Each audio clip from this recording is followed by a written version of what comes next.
Hi everyone. It's my pleasure to present my research paper entitled Correlation between Input and Output Parameters of Microbial Fuel Cell for the Indonesian Journal of Electrical Engineering and Computer Science. I am Ganesan V.Murugesu, currently pursuing PhD at University Technology Malaysia, UTM. I hope this research will be useful and informative and lead to further studies in this field. Okay, first we look at the introduction. Microbial fuel cell is an emerging technology that can convert chemical energy directly into electrical energy using microbes while removing pollutants in the wastewater to produce a clean water. Previous studies claim that MFC can become one of the most important source of the energy in the future if it is correctly designed and developed. But this technology has to be commercialized due to two major issues. First, it generates ultra-low power density. In practice, MFC can only generate a maximum of 1.2 volt. The second issue is the high-cost materials. So the power density of the MFC must be improved so that this technology can commercialized in the future. In order to improve the power density, the actual electromotive force of the MFC must be found. From the literature review, many previous studies have used terminal voltage as an output voltage to investigate the impact of input parameters. But the terminal voltage does not accurately represent the MFC cell's actual electromotive force. So that this study will focus on analyzing and predicting open circuit of the MFC. Why OCV is selected? Because well, the OCV is a crucial measurement in any electrical source. Secondly, it can accurately represent MFC's actual electromotive force. And the third one is it can indicate that the set has failed and requires modification or replacement.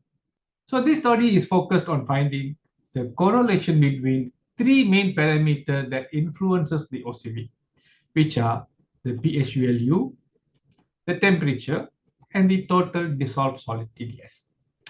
Even though there are many other factors that affect OCV, these three parameters are selected because it is constantly changing while the system is running. Okay, now we look at the methods. Okay, first we look at the method to set up an experiment. To construct the anodic chamber, so we are constructing anodic chamber, a plastic container with a dimension of 340 mm times 240 mm times 140 mm is required. This experiment, we used a 6-liter substrate. The second one is the PVC tank connector, 40 mm diameter PVC tank connector. So we used all 40 mm. Then the PVC tank connector is placed in the hole so that the thread part is inside. The thread part is inside. And then make sure there is no leaking. Then we prepare the electrodes. Okay, in this experiment, we used a high purity carbon graphite sheet as an anode and cathode electrode. The big one, dimension of the big one is 100 cm, 100 mm times 100 mm. The small one is 70 times 35 mm. So we connect it with the two copper wires, and if necessary, we can solder it. Then we prepare the salt bridge. So to prepare salt bridge, 30 gram of potassium chloride is mixed with 350 milliliter distilled water and mixed gently and using a stirrer, magnetic stirrer. And then the solution is added up to 400 ml to make or to prepare 400 ml of 1 molar potassium chloride. Then 20 gram of agar is added into the solution. Okay, and the solution is heated with a low flame for 2 to 3 minutes. Then cathodic chamber is prepared. PVC fittings are prepared for the cathodic chamber. An air cathode MFC contains a cathode electrode placed inside the salt bridge. The salt bridge solution is poured into the PVC fittings. Then the whole part is placed in the fridge for 1 to 2 hours until it becomes a gel. Then a synthetic wastewater is prepared. The synthetic wastewater is prepared using the combination of chemicals as shown in the screen with all these chemicals. So mixing for 6 liter of wastewater. Then the sensors are placed inside the plastic container. The 8-in-1 Yago Wi-Fi smart water detector can measure the analytes, pH, TDS, and temperature. And also we can use different sensors, something like pH 4502C sensor to measure the pH value. And also we can use a waterproof temperature sensor to measure the temperature. These two sensors will work finely with the Arduino. Okay, this is the final setup of the whole experiment is shown here. So here is the water detector, which can measure, mainly this equipment is used to measure the TDS. And then we have Arduino to take a data, to collect data of the OCV, pH, and also temperatures. Okay, this picture shows the schematic drawing of the whole setup. So data is collected in two ways in this experiment. For OCV, pH, and temperature, the signal is sent directly to Arduino, and the data is recorded in Excel spreadsheet. Okay, for TDS, the data is recorded by the Yago Wi-Fi smart water detector.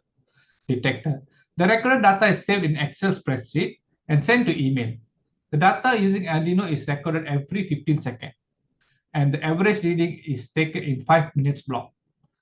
So data is collected for 10 days, which gives us around 2,880 sets of data. This plot shows the OCV reading for first 10 days. Okay, so whenever the voltage is drops, OCV is drops, we added a wastewater. Then the data is plotted to get a visual overview of the relationship between the three input parameters against OCV. So this is the initial data. From the analysis, it is found that the data becomes stable after 2.5 days. First 2.5 days data looks like unstable. Okay, so the initial data for 2.5 days is considered as the stabilization period and removed. So the remaining data shows that the pH is inversely proportional to OCV, TDS is directly proportional to OCV, and the temperature does not show any significant relationship at this moment. Finally, 2,060 sets of data are selected for the analysis. 60% of the data is used for training, 20% data used for validation, and the rest 20% used for testing. Okay, next we look at result and discussion. A machine learning algorithm is used to find the correlation between the OCV and input parameters. Even though there are many MLAs, artificial neural network ANN and super vector machine SVM are selected as suitable machine language algorithm for this MFC output. Both MLAs were used to find the correlation between the input and output parameters, giving a 98% of R square value. After a detailed consideration, ANN with 3-layer and 25 nodes, this one, okay, 3-layer and 25 nodes, is selected as the best model for the analysis. At the same time, SVM medium Gaussian SVM is selected as the best model for the SVM. So we are considering the R square value and also the training time. So ANN, we have tested 9 ANN models with 3 is 1 layer, 2 is 2 layer, and 3 is 2 layer, and 3 is 3 layer. The 1 layer, each one we tested with 10 nodes, 25 nodes, and 100 nodes. Even the ANN9 giving a very good result with 0.9949 and lowest RMSE, but training time is taking too long. So for this analysis, we considered ANN8, the model number 8 is the best.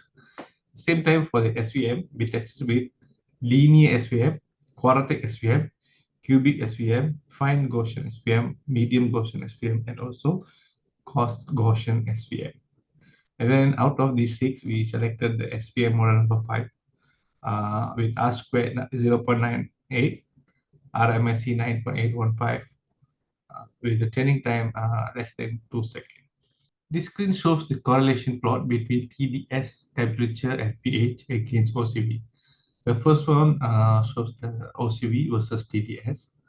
The second one shows OCV versus temperature. And then the third one shows OCV versus pH. all these three plots using ANN model, ANN5, ANN8 model. And then same plot is we did for all the three parameters, input parameters, TDS, temperature, and pH against OCV using SVM model. This is the result for the SVM model. Then the plot OCV prediction is plotted, okay, and then the plot shows the actual and predicted OCV using ANN model. So this is the ANN model, and then the SVM model. This is for SVM model. Finally, input influencing factor. Okay, the figure shows the critical score for all three input parameters in OCV prediction. From the figure, it is clear that TDS is most prominent in deciding the OCV value with 1.9656 score. And then temperature and pH also shows a good score, which influences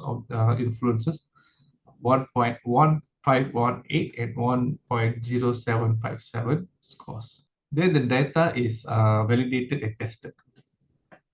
So for data validation, we used a three-layer ANN, the model 8. We have a R-squared value 0.98, 98%. And also for Gaussian SVM, we received this study shows 0.9741, which is 97%. Then for data testing with the remaining 20%, we also scored this study also shows a very high score, R-squared 99% for both for using ANN and SVM. Finally, the neural net fitting is simulated to propose an ANN model to predict the OCV based on pH, temperature, and TDS. The output result shows a predicted OCV value is within plus minus 10 millivolt for a given input value. The first one shows the temperature is fixed at 300 K. The second part shows the pH value is fixed between 5.40 and 5.50. And then the third plot shows the TDS value is fixed between 2300 to 2350 ppm. So next we look at conclusion. So the highest OCV generated from this research work is 1.179 volt at pH 5.26, temperature 299 Kelvin, and TDS 3124 ppm. The artificial neural network ANN and support vector machine SVM algorithm shows a strong correlation between input and output parameters with 0.99 and 0.99 correlation respectively. A comparison between the ANN and SVM model gives almost compatible results, showing that both are suitable for MFC design. The neural net fitting model, which shows the lowest error between the predicted and actual OCV, is ideal for the MFC as an OCV predictor. The analysis shows a strong correlation between MFCs, open circuit voltage, against the input parameters as TDS, pH, and temperature. However, the TDS value dominates the OCV the prediction. So, changing the TDS value by adding wastewater or distilled water to the substrate can adjust the OCV in MFC. So this result is useful for future design that balance the voltages by adjusting the TDS between MFCs connected in series or parallel.